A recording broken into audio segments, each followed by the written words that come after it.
Hey, this is Bradbury.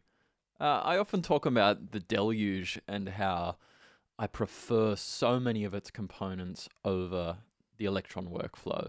And in fact, this Deluge, when I picked it up a couple of years ago, it replaced the Octatrack that I'd been using for a couple of years as the brains of my rig and the brains of my live performance setup. And for many reasons, I needed a change. And one of the big reasons behind it was some of the components of the Electron workflow that can be, at least for what I want to do, the limitations become incredibly annoying. So I wanted to just cover this briefly in this video, kind of some of the differences. Now keep in mind, this is an analog 4, it's not an octatrack, but it's the same core sequencing functionality that you'll see in a bunch of the Electrons. I've still got cycles as well, the most disgusting cycles you'll ever see, because the person I bought it from decided they'd do a graffiti project on it. Pretty gross, but actually kind of cool. So this isn't that I'm against the Electron ways at all. It's just that it has limitations that for me didn't work for my particular music, mainly because the stuff that I work on can be esoteric and it can be structured at the same time. So if I want to extend a verse, for example, or extend a chorus, or have a structural song that moves from verse to chorus and to a bridge and back to a verse and a variation of a verse, I found that was just difficult on an Electron. It obviously wasn't impossible, but it was just a bit annoying. Now, the caveat there is that people don't often pick up Electrons for that reason. So I understand that a big proponent and big usership of the Electron machines is in the EDM community and working on 4 on the floor based material that's designed to be loop based and designed to have a platform where you can experiment within that loop and go crazy with it and pull back. It's one of my favorite things about the newer models of the Electrons with the control all function. I really love that for if you are working primarily in loop-based material. So it's killer for that. But once you want to get into structural stuff, it becomes painful. And I'll give you an example. So I've got 4 sounds here in the analog 4.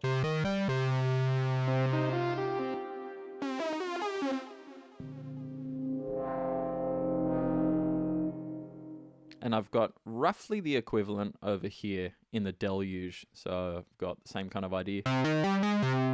Sounds obviously aren't exactly the same, different engines, but you get the idea.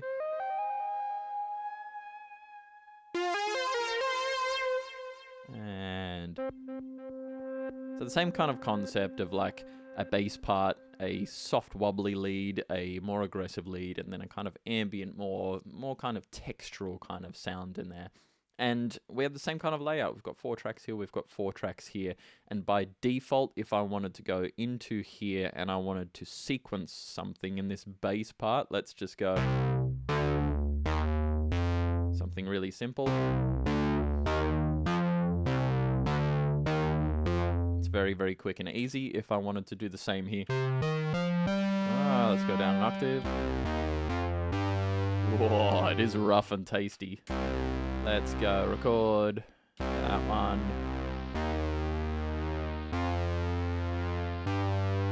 Oh, I missed the step. Good one.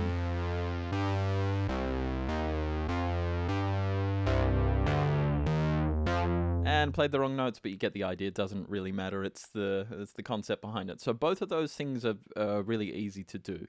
But where the Electron will start falling down is once I want to expand upon this. So let's say we keep this bass line so incredible as it is, and we move to our second sound on both the machines, Deluge, Electron. Oh, that wasn't not really the same kind of sound at all.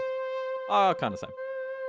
You get the idea. It's kind of a fluty, wobbly kind of lead sound. So let's say on the Electron machine, I wanted to play something in, and instead of being 1 bar, I want it to be 4 bars. Okay, easy. Hold function, go to the page button, and go 4 bars.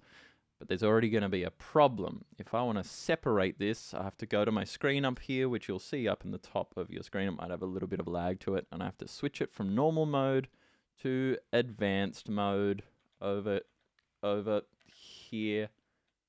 over there so that each of these patterns can have its own length, because otherwise this first thing that I made has already been struck out to 4 bars. So I want to pull that back. So I've got that, so that's 1 bar. My second track is now 4 bars. Okay, not too much of a pain. Say I wanted to record that in live. Okay, let's put on my click, which I can't hear. Click. Is it just really low? Yeah, it's just super low, so low I can't hear it. Lucky this bass part isn't very complicated. So let me play something in live, right?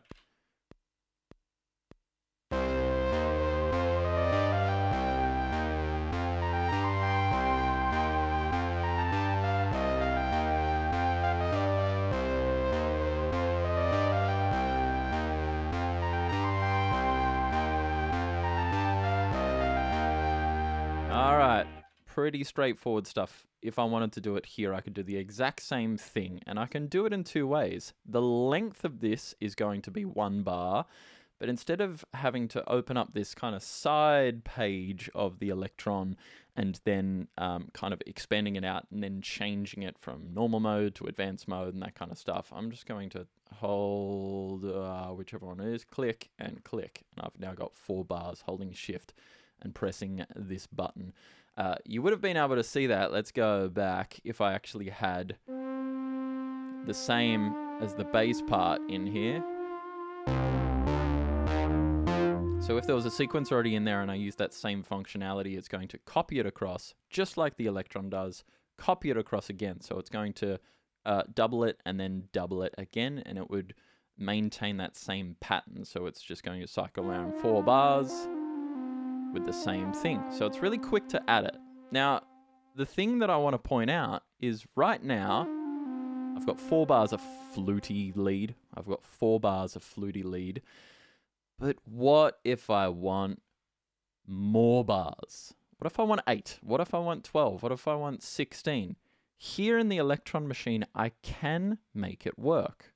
But I have to go back into this menu and I have to change the speed, which is over here. At the moment, it's 1 time, so I could slow it down to half time, and it's going to change the feel of the resolution. Now, this isn't a deal breaker, but it's something that you have to think about. If I go back here into the Electron, I've got my same little 4 part there. And you can see that it's going to go across 4 bars. If I want that to be 8 bars, well, just going to go ahead and do that. I could get rid of those notes if I wanted to.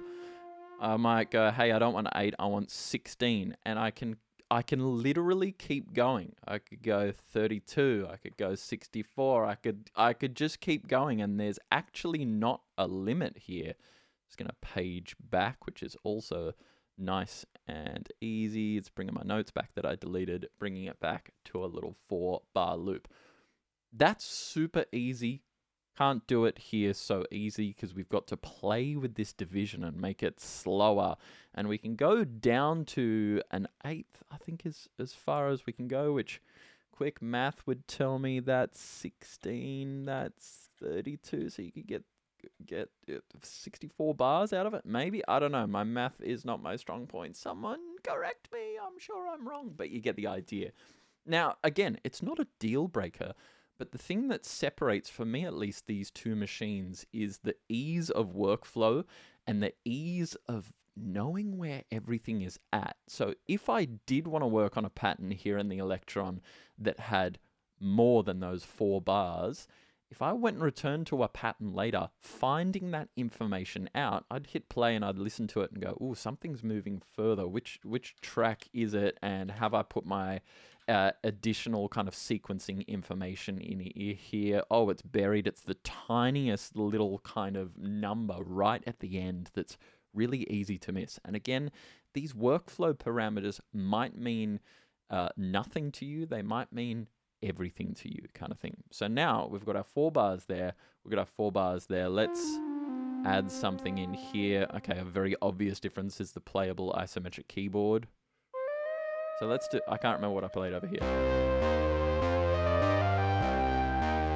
Classic bribery, waffle in C minor.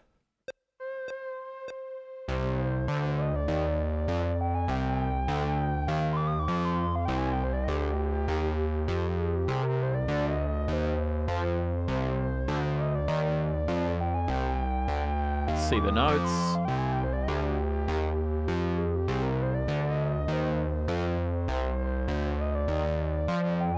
Alright, so pretty straightforward stuff. Again, if I wanted more on that, I could. And we can't, it's not just duplicating. Say we wanted to add more to this lead, but we didn't want to duplicate it and then delete the notes because that can be a bit painful. Let's just expand this out manually to 8 bars, and we can see the existing notes there, which we could zoom in on if we wanted to, and zoom back out so we can now see the blank space. And I might add more to this, so you can see it traveling.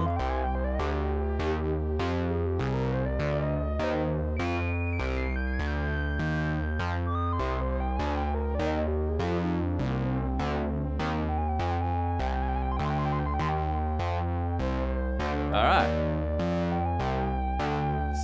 Such an inspiring piece of music I've put together here. So you start getting the idea. It's very easy to extend things. And for me, this is one of the hugest things for me that is the big difference between the Deluge approach to sequencing and the Electron approach. I'm going to show you another thing before I talk about some of the advantages the Electron has over the Deluge. So let's say, in fact, let's just delete the other tracks that I had prepared in here because I'm going to show something else instead. Because this is something that the Electron just can't do as well, in my opinion at least, which is if we wanted to make some changes, we've got the bass part here, we've got the flute part here. Say we wanted to move from this terrible pattern that I've got and we wanted to move into a part 2, or say we just drafted this part out and we're like, hey, that sucks, let's do something different. I'm just going to hold the bass track and duplicate it. It's going to copy the sound, it's going to copy the notes, it's going to copy the length, it's going to just create a clone of it. But you'll see, you should be able to see this on camera, even though I've got a terrible camera, thanks very much, that it's pink. So if you're familiar with the Ableton workflow, this is essentially like working through clips. So this is kind of like clip 1, this is clip 2. And the color coding here is like scenes, so you can launch multiple things. So let's say we copied the flute as well. We've now got 2 identical clips and 2 identical scenes, so we could go, they're pretty much queuing up one and then the other. So let's go into this bass part, and whoops, let's delete it, and let's go into the flute part, and let's delete it, and let's pull it back to 4 bars instead of that 8-bar extended lead that I had. So now it could be, let's go down an octave. Yeah, let's do some ripping. Whoop, 2 ripping. All right.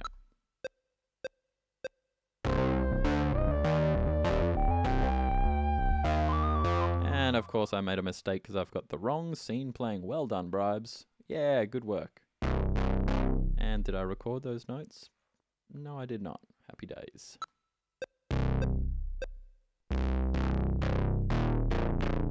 And I forgot to put my metronome on, but that's neither here nor there. Let's go back to 1 bar. Ah, not so bad. Not so bad. And let's go to the flute. And let's say we just want to do a... Ho-ho! Yeah, why not?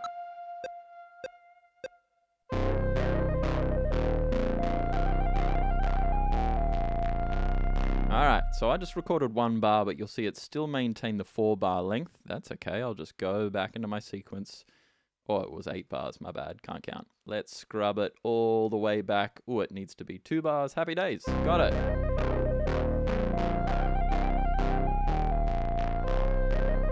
Ah, the first one was just beautiful and the second one's just beautiful.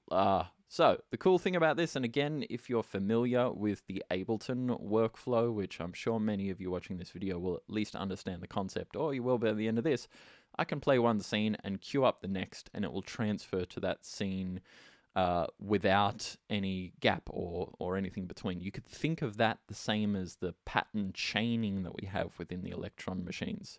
So I'll play one, queue up the other, and it will swap around at the end of this 2-barred sequence because it triggers by the longest sequence in here, which is 2 bars. So first one plays. Now it'll change. we could change back. Now this won't... Oh, what? It'll change there. Yep. This will probably be more obvious with some drums in it. So we've got the pink drums. Let's take these drums, move them up, make them blue. So I've got the same thing in both, but let's make this one. Let's just drag some hi-hats on there just so we can hear the change. So first thing.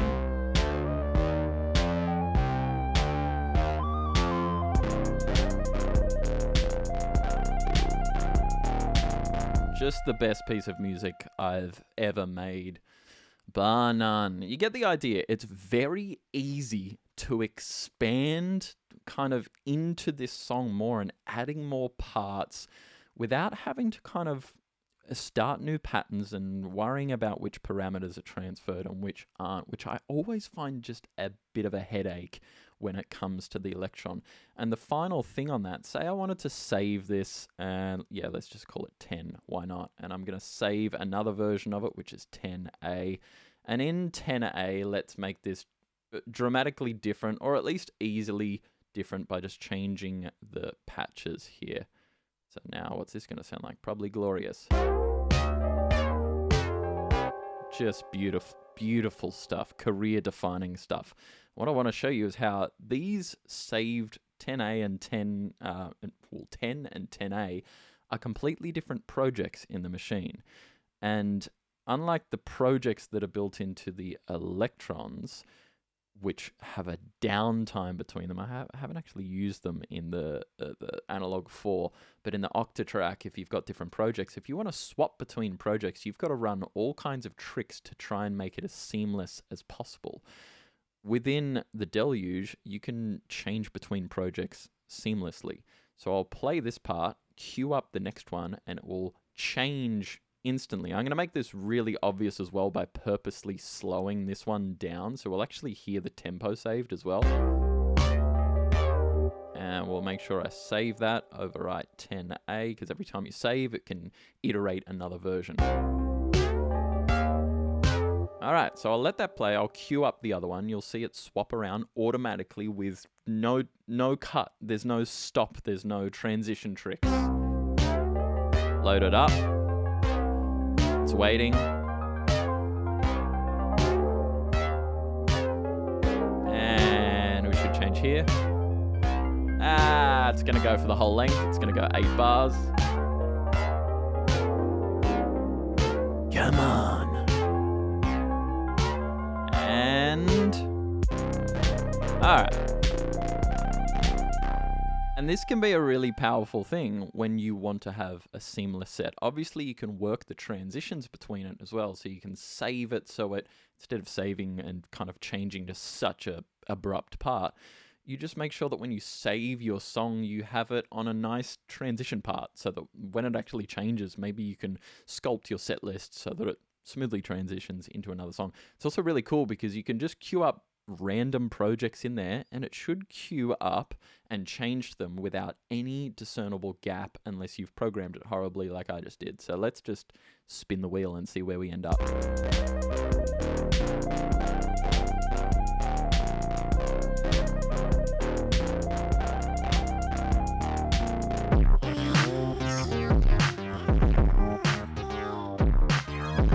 Let's go back.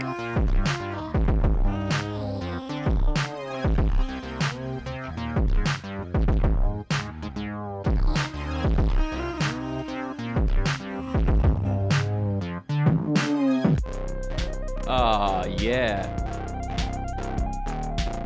And again, not my finest transition in the world, not the finest example of actual glory songs, but the thing that is really important to me is how smooth that can occur without me having to think about it and plan ahead. And that process of trying to change from one thing to another, when I was using the Octatrack as the brain of my setup, just did my head in. Like coming up to gigs, I would just be anxious because I'm like, oh, okay, I have to hop to pattern 1 and then jump across to your 1 and 2, and that's the verse, and then there's a completely different song on pattern 6, and it loads up different samples, and that's the only way that you can really work it seamlessly is by having everything in the one project and then aligned on the patterns, and then you've got to remember it. I had to bring like cheat sheets to gigs so that I would remember it's like, which pattern is it? And then I have to change the tempo because the tempo isn't set with it. And it just became a burden on my brain, and bringing this in really helped that.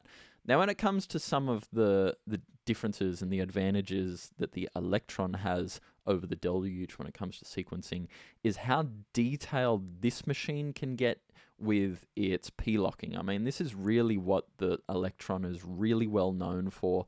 But let's take, oh yeah, just this beautiful piece of work. And let's just pull it back to there. Let's just mute the other elements here. Oh, God. Ugh.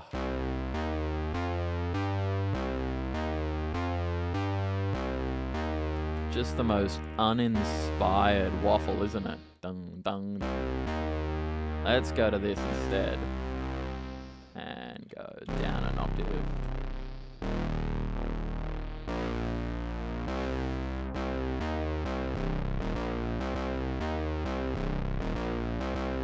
Alright, at least that's a little bit more interesting and I don't want to punch myself in the face. Happy days.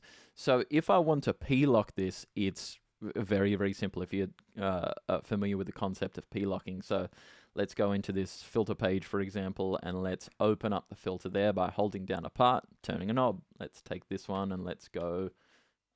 What I like about this is that you can kind of just roll the dice and see what happens to it. And this one, yeah, why not? Who cares? Let's do that. Let's do a bit of that. And you can make stuff juicy very, very quickly. And let's even take this and splash some reverb on this one. Let's actually take this one. Let's move it up an octave, 2 octaves. Why not?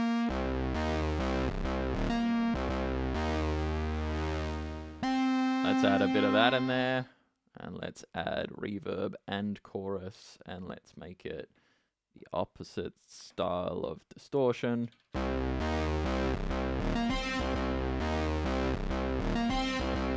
And that process of change and p-locking is really, really quick on the Electron machines. Over here on the Deluge, we have the same kind of idea, but it doesn't quite feel the same. So let's go into this part. So let's go here. I've got my filter here on the, we've got all the different knobs for different parameters and then ones that have been customized or saved. Let's say I want to do the same thing. I want to, whoops, had the wrong control there. Let's open that up.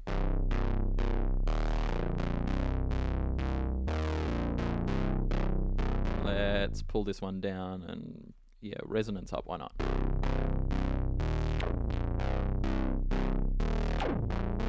And let's add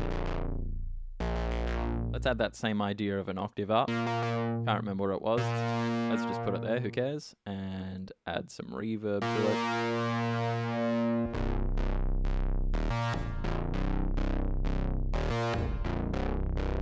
Let's add a little bit of portamento to that, make it a bit slipperier.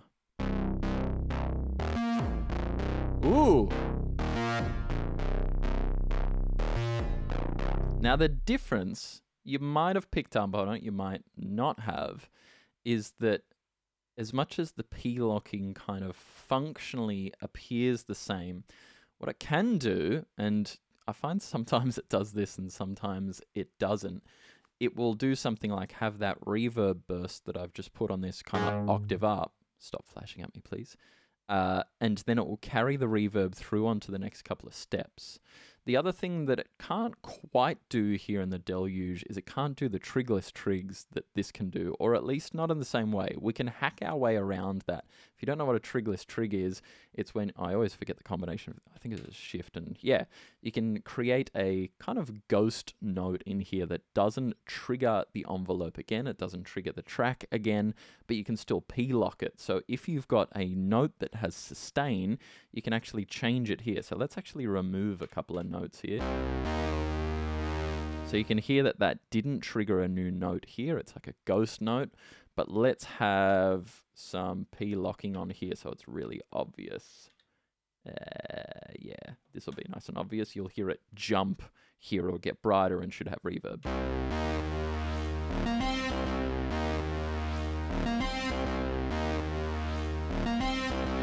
All right, so you can do that here in the Deluge, but you have to kind of trick it. So I'll get rid of that there. And you'll notice something really interesting. I removed that octave up note, I can bring it back here, that had the reverb burst on it. You can see the reverb level jump here. Let's make sure I'm got the notes selected, and I can delete it, but it's going to keep my actual P-locked event there. So you can see it's still going.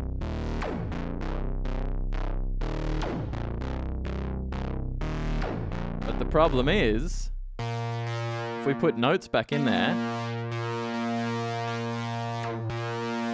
you'll see that my P-locking has kept on that step. So we have to manually delete it. I always forget how to do that, but I think it's that shift and then the button. Yeah. So you can delete it, but it doesn't delete when you remove the note. And again, if we're talking about workflow functionality, let's back this off. Let's see if I can back it. Does it have enough undo steps? I've never tested this before. Let's see. Yes? Oh yeah, it did. So the idea of here on the Electron, if I wanted to remove that thing that had the trigless trig, it's gone. But here, again, not a deal breaker, but it's different. Now, I just noticed something really interesting there, is that when I deleted the notes, it's still holding my P-lock, and I shift and delete the information, but because it was still up, as you can see on the bar there, it's deleted the notes, it's deleted the change so it won't jump up and jump back down, but it's held that P-lock place rather than blank.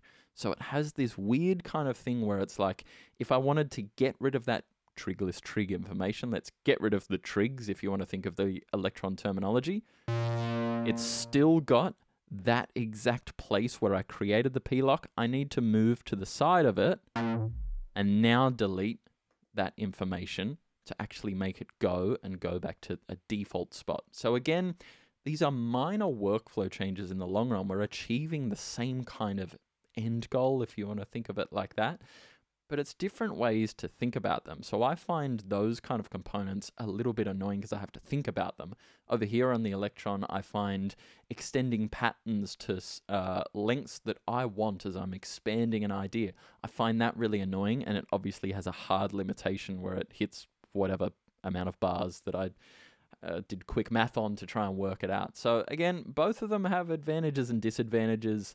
Hopefully I've accidentally highlighted some of the synthesis ability of the Deluge, which often cops a lot of flack, and I don't think fairly so, because this synth engine is capable of amazing things if you work with it, just like the A4 is capable of amazing things if you work with it. Is one better than the other? Well, that's subjective anyway. It doesn't kind of make sense comparing them that directly, but I think there's a lot of potential that gets overlooked in this machine from a synthesis point of view.